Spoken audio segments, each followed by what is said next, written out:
Bismillahirrahmanirrahim. Alhamdulillah. Wassalatu wassalamu ala rasulillah sallallahu alayhi wa sallam. Amma ba'd, assalamu alaikum wa rahmatullahi wa barakatuh. Falintenne manatani araba wantsika rehetra mpanaraka tsy tapaka ny fahita lavitry ny TVM amin'izao marainany zoma izao. Tsy mitsatra ihany koa tsika midera ny Allah ary mandefa tsodranso fandrepalemana ho amin'ny mpaminantsika Muhammadin sallallahu alayhi wa sallam sy ireo fianakaviana akaiky, ireo mpanaradia azy ary izay rehetra nanaraka ny sordalany mandra-pahatongavan' izany andro fitsarana izany. Raha lasa nabavy atao anatin'ny finoana Islam, efa tafiditra tanteraka ao anatin'ny volana masina Muharram isika ankehitriny, isika mpin Islamo manerana an'izao tontolo izao. Ary tafiditra ihany koa ao anatin'ny taona vaovao 1447. Ary ny volana masina dia miisa efatra araky ny voalaza ny tompo Allah subhanahu wa ta'ala amin'ny andininy masina rehefa niteny izy manao hoe inna indata shuhur inda Allah 12 shahran fi kitabillah yawma khalaqa as-samawati wal ard. Nisan'ny volana ozy izy dia 12 izay voarakitra ao anatin'ny boky masina ny Allah tamin'ny andro noarina ny lanitra sy ny tany. Ao anatin'izany 12 zany dia teneniny Allah minha arba'atun hurum, efatra amin'izy ireo dia masina manandanja be voninahitra eo anatrehany Allah.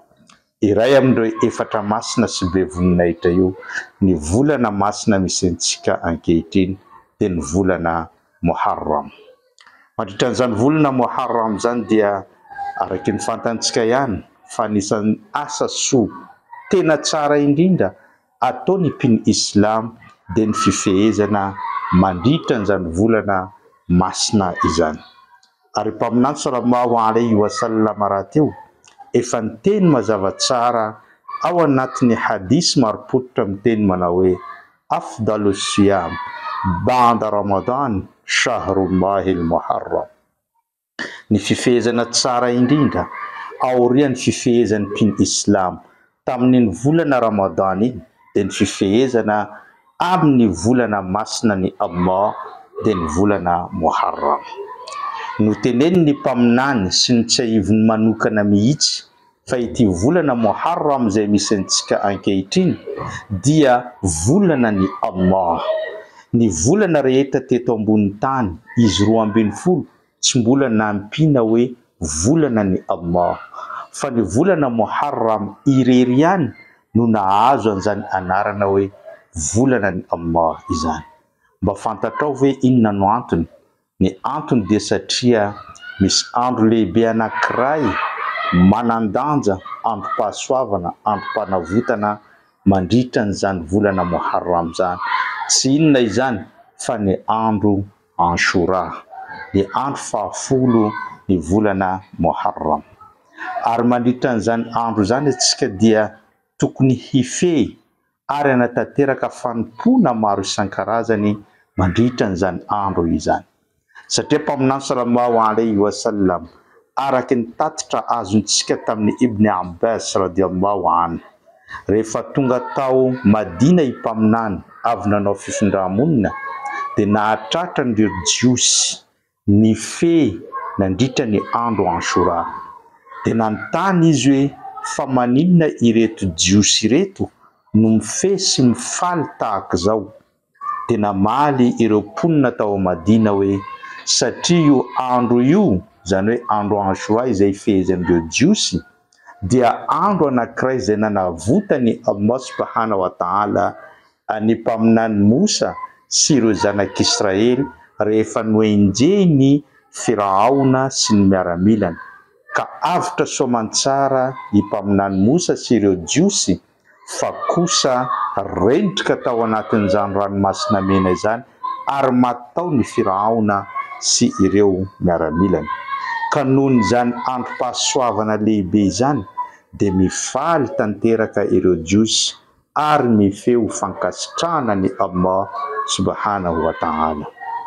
Dia niteny mpaminany sallallahu alayhi wa sallam tamin'izay fotoana zay manao hoe nahnu ahaqqu bi Musa minhum, atsika mpin Islam dia mananjo feno ary mananjo kokoa amin'ny mpaminany Musa amin'ny fankasitrahana ny androm-pahasoavana mihoatra n'izy ireo.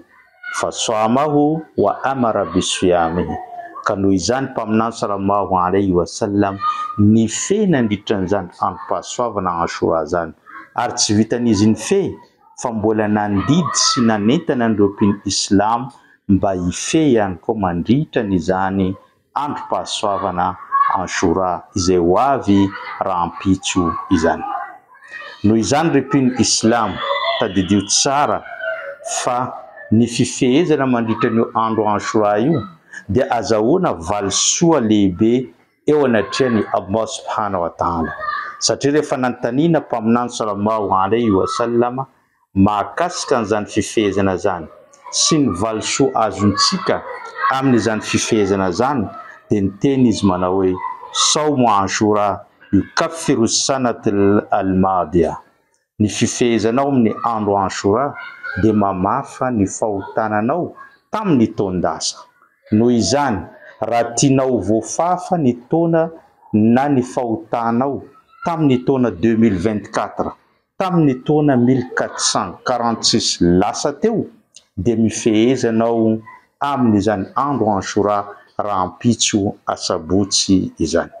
Ary tadidio ihany koa fa ipaminany kosa nandrarantsika sy nandidentsika ihany koa mba tsy hitovy amin'ireo jiosy eo amin'ny mpanatanterana ny fanompona, satria ireo jiosy ny fe fotsiny amin'izany andro Ashura zany dia nampirisika ipaminany mba hife ray andro alohan'izany andro Ashura zany na indray andro aorian'izany miaraka amin'ilay Ashura, na ihany koa mife izy telo io mihitsy raha vitanao izany.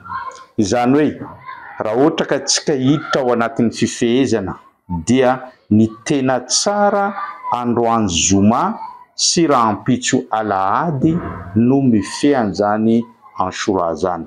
Satria nahoana repin Islam, satria mpaminany rehefa nandre fa hoe ny fe izy ireo dia niteny izy hoe raha ohatra ka mbola velona zao amin'ny taona ho avy la asumanna tasia, raha zao mbola velona amin'ny taona ho avy dia hifezan'ny fahasivy sy ny fahafolo ny volana Ashura, zany hoe ny fahafolo ny volana Muharram. Ny tena tsara zany ny mife ray andro alohan'ny Ashura miaraka amin'ny Ashura. Raha ohatra kosa sendrataranao tsy nahalala an'izany dia afaka mifenao amin'ny andro Ashura sy ny andro aray aorian'izany andro Ashura, zany hoe sabotsy sy ny alahady ho avy izao. Zay no tsaratsara ifehezana amin'ity, ary azahoanao valisoany famafana ny fahotana iray taona araka ny voalazan'ny mpaminany sallallahu alayhi wa sallam. Saingy izany fifehezana izany dia afaka tohizanao ihany koa amin'ny alatsinainy ho avy zao, satria ny alatsinainy dia andro iakaran'ireo asasoa makany amin'ny Allah. Afaka tohizanao ihany koa izy io ny talata, satria ny talata dia andro fahatelo ambin'ny folo ny volana Muharram, izay matomboka eo ny ayyamul bid, ireo andro fotsy izay afaka ifehezanao, azanao valisoan'ny fifehezana iray taona. Tohizanao koa zany alarobia fa 14 ny volana Muharram, ary ny alakamisy no farany sady fa 15 ny volana Muharram no sady andro iakaran'ireo asasoa makany amin'ny Allah. Ka noho izany repin Islam, ndao tsika iaraka ife manomboka amin'ny androany zoma, sabotsy, alahady, alatsinainy, talata, larobia, lakamisy, dia ho azontsika ireo fahasoavana maro ary ny niraisintsika fahasoavana betsaka.